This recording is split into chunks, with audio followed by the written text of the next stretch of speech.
Video game / Infernax. Video game. YMMV. Create new. Infernax is a retro horror action platformer game by Berserk Studio, who also made Just Shapes and Beats in the Breach, released on February 15, 2022, available on the Nintendo Switch, PS4, Xbox One, Xbox Series X and Series S, and Microsoft Windows. The game follows a duke named Alcedernote, who, after becoming disillusioned and tired of the violence that the Crusades brought, returns to his homeland of Yupel. Unbeknownst to him, in his absence it has now been infested by both the undead and demonic forces, with only a handful of living people still around. As his adventure begins, you shall decide the fate of this land and its people, whether for the better or for worse. The gameplay and overall style is reminiscent to Castlevania II, Simon's Quest, with upgrades for your equipments, and it includes a feature of a morality system depending on your actions, and this reflects on your ending as a result. Here are the official and announcement trailers from Berserk Studios' YouTube account. You can also check out the game's website and Twitter account. Infernax provides the following tropes. Acid pool. Acid pits are one of 3 types of liquid hazards that will instantly kill Alster if he so much as falls into them. Having this happen will cause a similar death to falling in lava, where Alster gets vaporized by the liquids. Always chaotic evil. Demons and undead are presented as utterly, irredeemably evil. In the 2 scenarios that involve either sparing or killing them, the caged demon and Remus, sparing them will lead to innocents being killed and a hit to Alster's karma meter. And then John was a zombie. In the evil ending, Alster survives his encounter after killing Belphegor, but the evil within him turns him into an undead wretch who gets chased away by Yupel soldiers. Auto-scrolling level. The battle against Alaster is a platform battle above a huge pool of acid while the screen slowly scrolls to the left to reveal more platforms. Art shift. Most of the gameplay is in a modernized NES art style, but certain cutscenes are given more beautiful and gory detail and quite amazing pixel art. Ascend to a higher plane of existence. The credits of the redemption ending show Alster ascending into heaven. Attack its weak point. Bigger bosses have defined weak points you can attack to either actually damage them or just do extra damage against them. Badass biker. In the future ending, Alster has a slick Harley-Davidson-like motorcycle as a transport. Badasses wear bandanas. Alster wears a red headband, a rather defining part of his outfit.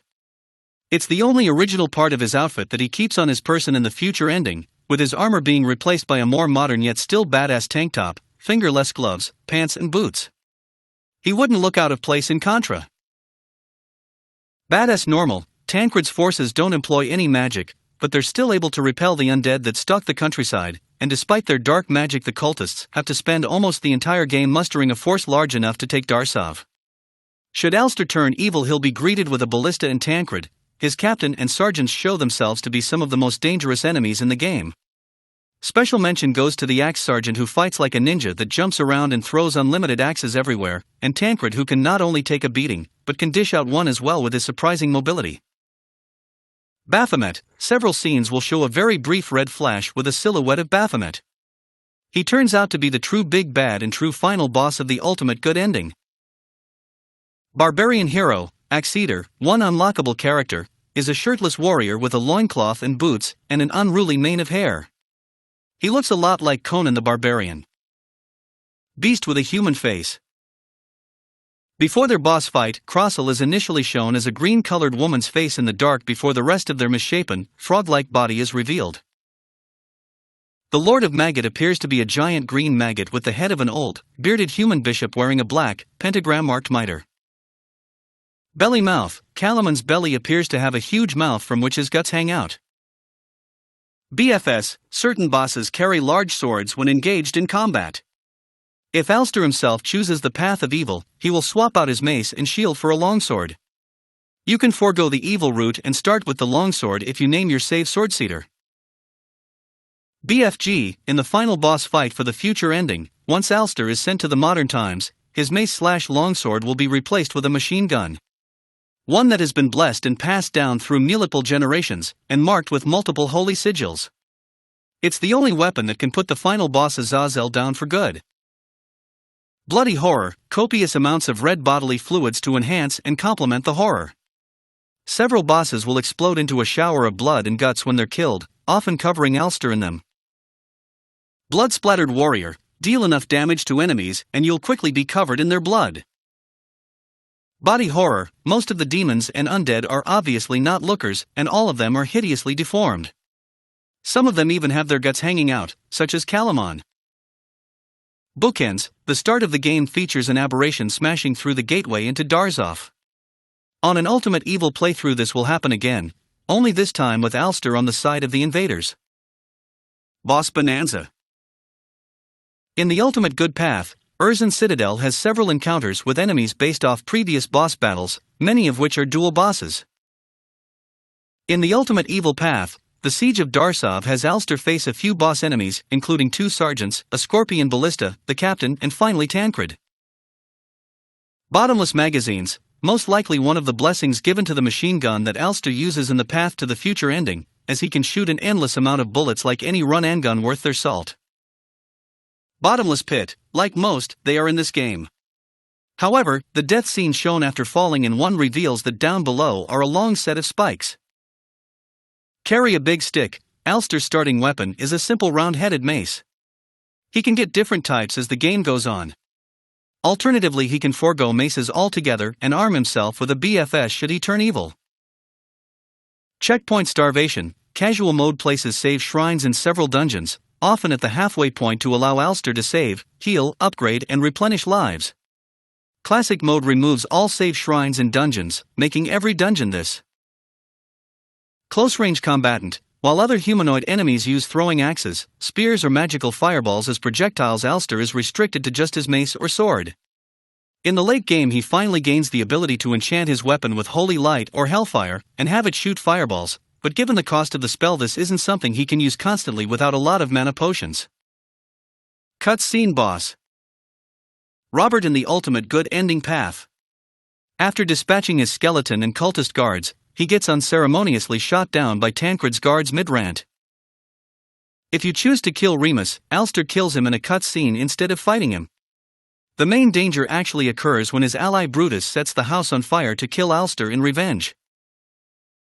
In the Ultimate Evil ending, Alster uses the Necronomicon to have Abaddon tear Belphegor apart, skipping the latter's boss fight.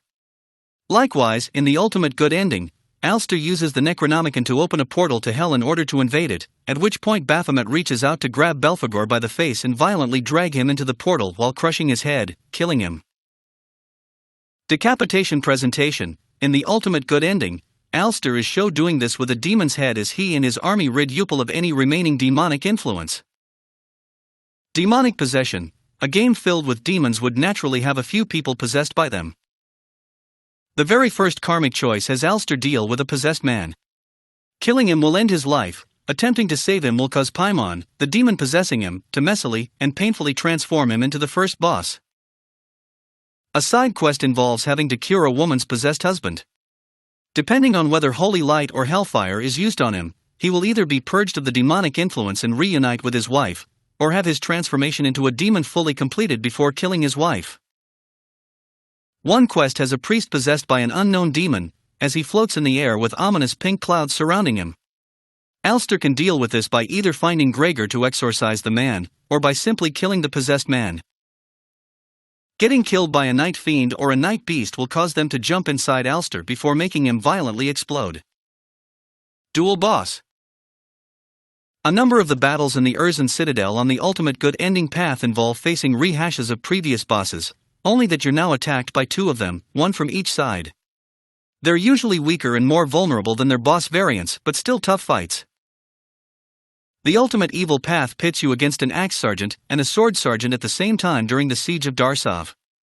Thanks to their tendency to jump around and corner the player, as well as the former's projectile spam, it can be a surprisingly tough fight for 2 relatively minor human characters. Drought level of Doom. Urzan Citadel in the Ultimate Good path is a marathon level with tons of powerful enemies, several mini-boss encounters, and a few tricky platforming segments. In casual mode, there's a safe shrine that allows Alster to heal up. In classic mode, there are none. Hope you brought enough healing potions, mana potions, and elixirs, which can only be replenished at towns. Evil costume switch. If Alster joins the cultists, he will change his white Crusader attire to a red set, and his armor upgrades get darker instead of lighter, eventually turning red and black and evil all over. Evil is easy. Several evil choices tend to require less effort than the good choices, with many of them involving less combat or even avoiding boss fights altogether. The first choice of the game involves dealing with a possessed man. The good option of saving him causes him to turn into a boss battle. The evil option to kill him just ends him then and there, skipping the boss fight altogether. Two different quest givers will ask Alster to destroy Arko's dam and burn all the villages. Should Alster take the good option of never accepting, the former will turn into a wolfpack boss against a group of specters, while the latter turns into the Faceless One, a full-fledged boss battle. The evil option doesn't require doing any combat when complying with their orders. To deal with the possessed priest, the good option requires finding Gregor to exorcise the man, and Alster needs to kill a werewolf boss to access Gregor's abode. The evil option is to simply slay the possessed there and then. There are two ways to deal with the murderous skeleton Remus. The good option of slaying him will save his target, but his ally Brutus will burn Remus' house and turn the way out into a death course, and Alster is forced to fight Brutus later on. The evil option of sparing Remus will cause him to kill his target, but Alster gets a safe exit from his house, and the fight against Brutus is skipped entirely. The ultimate evil path lacks a long endgame dungeon with tons of enemies and bosses compared to the ultimate good path, although the attack on Darsov does contain its own boss bonanza. Eyes do not belong there. A good number of demons have eyes in unnatural spots, and these are often their weak points. Calamon has eyes replacing his nipples, which goes along with his belly mouth to give the appearance of another face on his torso. Leviathan has an eye in their belly that can fire out a wave motion gun. They also have eyes on their hands, which they use to cast fire spells. Apollyon has an eye in his belly that opens up to fire out fireballs or spawn eyeball mooks. Crossel's mouth opens up to reveal a giant eye that fires a spread shot of fireballs.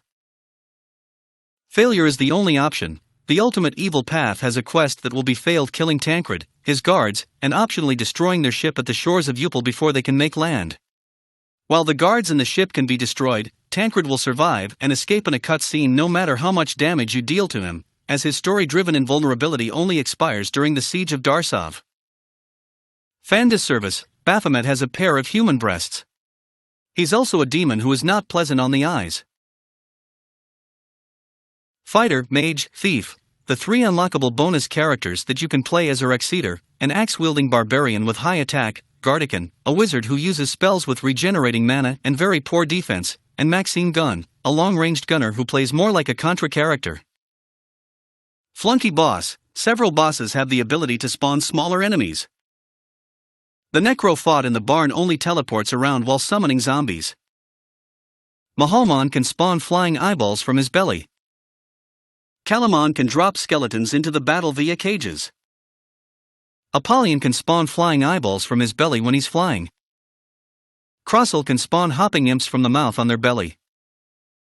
The Faceless One can use his hands to pull zombies out of the ground. Paymon's true form will often climb on the ceiling and drop showers of eggs that spawn roaches. Baphomet can summon two different kinds of enemies, demonic bats from a pentagram symbol, or a swarm of eyeballs from their belly. Genre shift.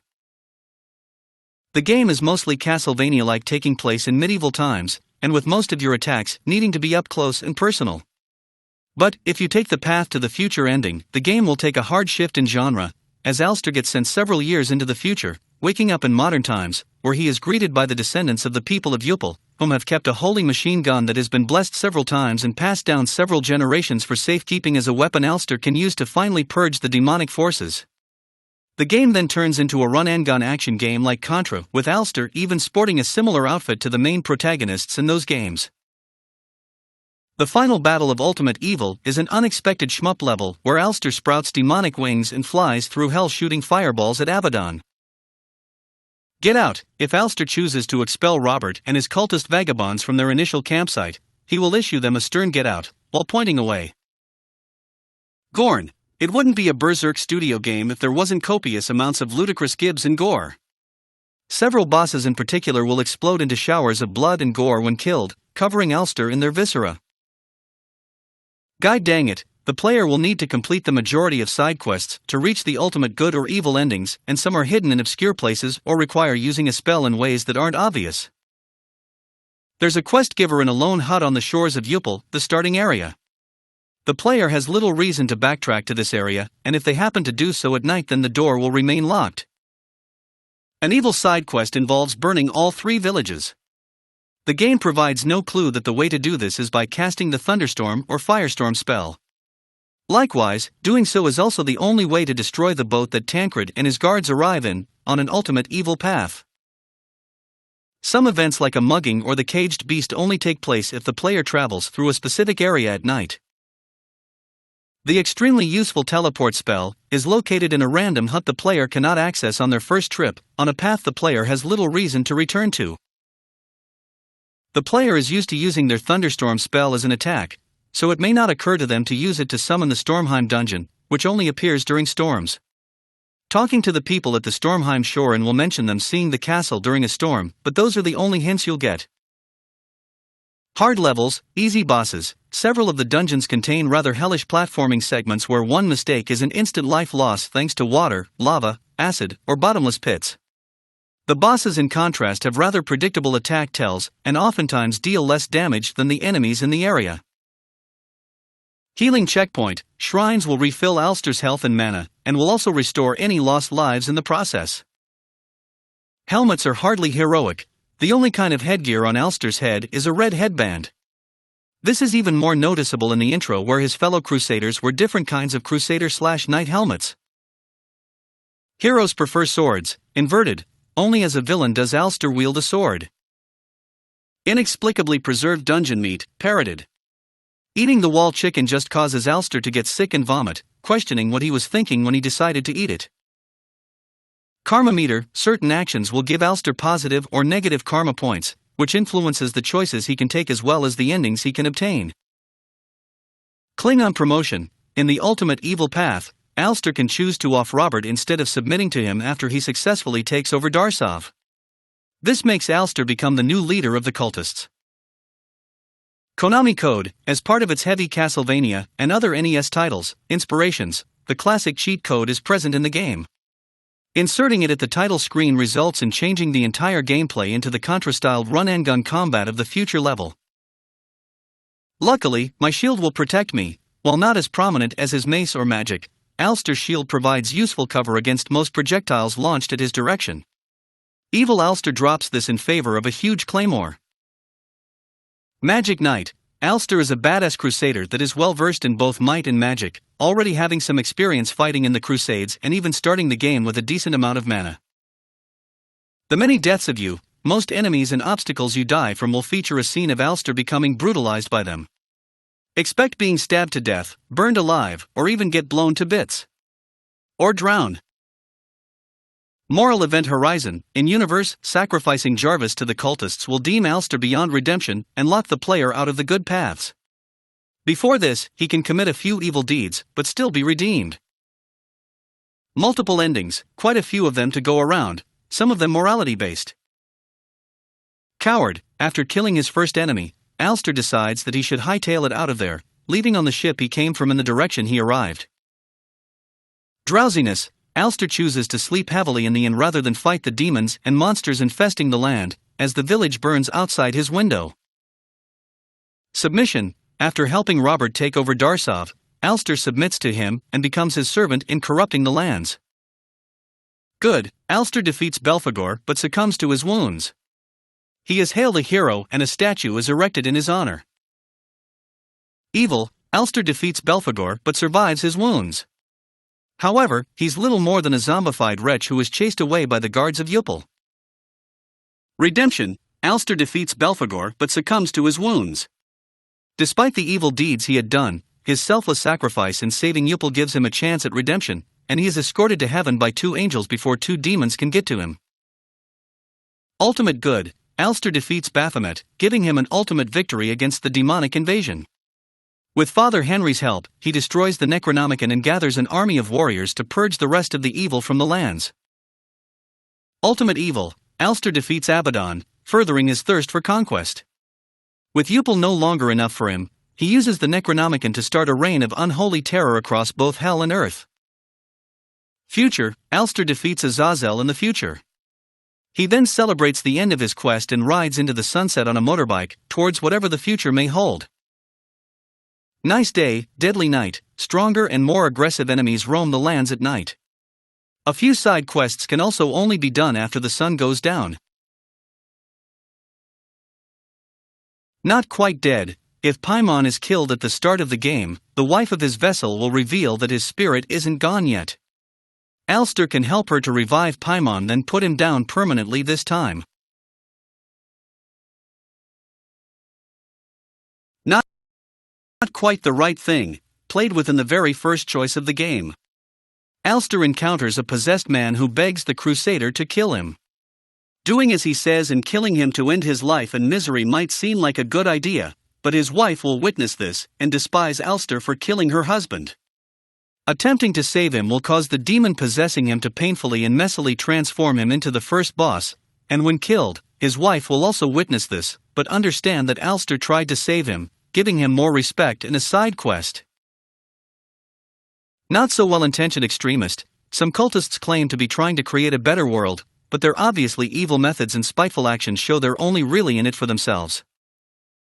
Obviously evil. Robert and his cult. Even before their true nature is officially revealed, and they're posing as simple vagabonds, they act incredibly shifty and seem nonplussed about the demonic invasion. Edgar, the mayor of Kasky, treats his citizens very horribly and appears just as shifty as Robert. Turns out, he's also working for the cultists. There are two different side quest givers who request Alster to do rather horrific deeds for them, burning the villages and destroying Arko's dam to flood it. If Alster refuses them outright, they drop their human guys and turn out to be ghostly monsters that will attack him. Painful transformation. The first living human that Alster meets on Yupel is a possessed man who's clearly contorting in pain. Trying to save him will cause the demon possessing him to horrifically and gorily transform him into the first boss Paimon, starting with causing his heart to burst out of his ribcage. Platform Battle. Alaster's Battle is an auto-scrolling level which involves various, semi-randomly placed layers of floating platforms over a pool of instant death acid where Alaster pops up from. Azazel's battle takes place on 6 platforms above the lava, and his attacks can knock Alster off the platforms if the player is not careful. To make matters dicier, Azazel will periodically spew 3 fireballs which temporarily take out any platforms they land on. Potty failure. In the ultimate good ending path, this happens to Mayor Edgar when he's caught by Alster and his soldiers and brought to the gallows for hanging. The section of his robes around his groin gets a darker patch that spreads downwards, indicating that he pissed his pants. Press start to game over. It's possible to die before fighting your first enemy by jumping off the boat into the water. However, the boatman will repeatedly try to stop Alster and push him back until he finally gives up after 8 times. Because of this, it's actually much faster to get a game over from being killed by the first enemy, or earn a non-standard game over by killing it, returning to the boat, and choosing to get out of there. Protagonist journey to villain. It's possible for Alster to slip into villainy depending on his choices and actions, eventually joining the cultists, and in the ultimate evil ending, completes his transformation from Protector to Unholy Scourge. Rated M for manly. You play as a hardened crusader that bashes and slices giant demons to death in orgies of blood and gore. This becomes more prominent and over the top in the future ending. Alster is shown shoving his machine gun into a giant demon's body and shooting, then generally firing in the sky while screaming as blood and organs fall from the sky and later riding into the sunset with his cool bike. Manly? You bet. Religion of Evil. The cultists led by Robert worship the demons, and even attempt to sacrifice people to summon them. Retro. The game is a tribute to the NES era of games, mainly Castlevania ones, and features sprites that are stylized after NES graphics, although with a few obvious modern touches and improvements. Sadistic Choice. Subverted with one choose fate sequence where you get a choice of sacrificing a husband or wife right in front of the other, causing the survivor to fall into despair. At this point, it matters little since Alster's turned to the cultist side. Screw this, I'm outta here. One secret ending is achieved if, after killing the first enemy, you return to the boat and choose to sail away from the now cursed land of Yupel. Doing so gets the game to mock you by unlocking the Book of the Coward, whose cover is a crying portrait of Alster. Shockwave Stomp. A number of bosses in the game are capable of performing a sword plant meteor move which causes a ground shockwave to emit upon landing. Even Alster himself can gain a similar attack too once he learns the guided strike skill. Shoutout. Aside from its obvious Castlevania influence, two specific references to the series occur. The first is a wall chicken you can find in a breakable wall, and the second is a tornado that appears if you crouch at a dead end for a few seconds. The future level turns the game into Contra, as Alster mows down demons with a machine gun, and his jumping animation becomes the mid-air flips of the series' protagonists. One of the weapons available even works like the famous spread shot. Also, upon inserting the Konami code at the title screen, you can play the entire game in the run-and-gun style of the future level. The new opening even parodies the intro of Contra 3, the Alien Wars, down to the mimetic "let's attack aggressively" quote. The high-pitched screech heard in the game over screen in the demo is the death cry of the Phantom/Ghost from Forbidden Forest. Necro, the zombie-summoning zombie boss fought in the Barn side quest, is likely a homage to Bob the Necromancer from Berserk Studios' earlier idle game Zombital, in which you play a dark-robed undead necromancer with a zombie army that starts out attacking barns. The drowsiness ending is clearly based on the ending from Super Mario Bros. 2. Although the obvious difference is that it wasn't all just a dream, and outside the window we see the village being razed to the ground by demons. The Siege, the ultimate good path, starts with Robert laying siege to Darsov with an army of cultists and demons, requiring Alster to defend the town alongside Tancred and his men.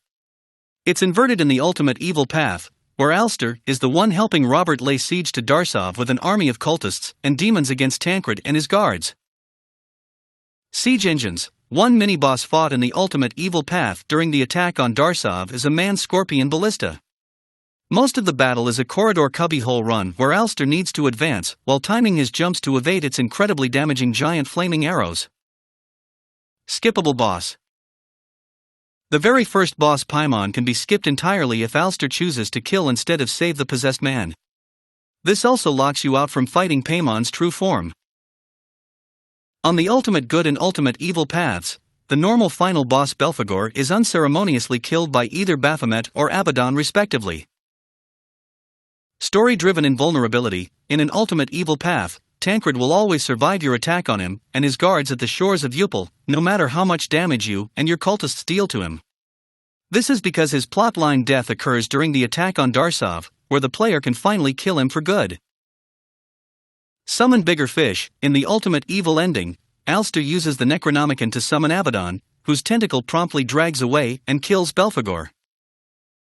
Super drowning skills. Just like in some retro games, water usually means death for our main character. Somewhat justified, as Alster is decked out in full heavy armor, sans helmet, so he definitely isn't cut out for swimming. Surprisingly realistic outcome. An Easter egg has you summoning a tornado, just like in Simon's Quest. It proceeds to tear you to pieces in a non-standard game over, because it is a tornado. In one castle, you can find some wall chicken, and it turns out that meat that's been left to rot in a wall isn't very tasty or healthy. Tennis boss, Mammon, is fought this way. It's impossible to reach it with melee attacks thanks to a huge spike pit separating you from it, and it will attack you with large balls of demonic energy or small pellets. Both can be hit back into its eyes with your mace. Unexpected shmup level. The fight against Abaddon in the ultimate evil path gives Alster unlimited flight and fireball shots as he fights the demon in a manner akin to a horizontal scrolling shooter. Unique enemy. There is only one Crucified in the entire game, and it's the very first enemy that Alster faces. Crucified are never encountered again for the rest of the playthrough. The very definitely final dungeon. The entire game is built around unlocking the door of Erzin Citadel. Opening the door results in a torrent of screaming skulls pouring out of the door. Video game lives. Alster starts out with one extra life, represented by a heart, which can be increased by buying them in stores. If Alster dies, he restarts the area he was in with one less life unless he had none, in which case it's back to the last save point. Save points incidentally replenish any lost lives. Villain's Dying Grace. The werewolf boss thanks the dupe for freeing from his torment and opens the way before finally succumbing to his wounds. Warm-up boss. Paimon can be fought 4 screens into the starting area of the game, and its fire breath attack is very predictable and avoidable. Even if it corners Alster, it cannot hit the very rightmost edge of the screen. Should the player decide to skip Paimon, the aberration would count as this. Its giant cleaver is a slow and easily telegraphed attack that can be avoided by either staying away or by crouching at a short distance in front of it. Furthermore, it also gets left stuck after attack for a short while, making it unable to attack until then. Was once a man, the possible first boss Paimon is a monstrous, skull-faced demon with an exposed ribcage containing its heart. This used to be a possessed human that Alster meets, and there's even a horrific scene of the man's transformation if the player chooses to save him. You have failed me. In the ultimate good path, Mayor Edgar attempts to retreat into the cultist's hideout tunnel to save himself from Alster and his guards. Seeing that he revealed the hideout location to Alster, the cultists collapse the tunnel with a fireball and leave Edgar to be captured by Alster for punishment. In the ultimate good ending, Baphomet kills Belphegor for failing to stop Alster from getting this far. This game contains mature themes that may not be suitable for everyone, ranging from saucy language, acts of violence in the name of justice, copious amounts of gore, and half-clothed demon people of varying degrees of attractiveness. By installing this game, you hereby agree that you are cool with this. Cool? Cool. Previous. Index. Next.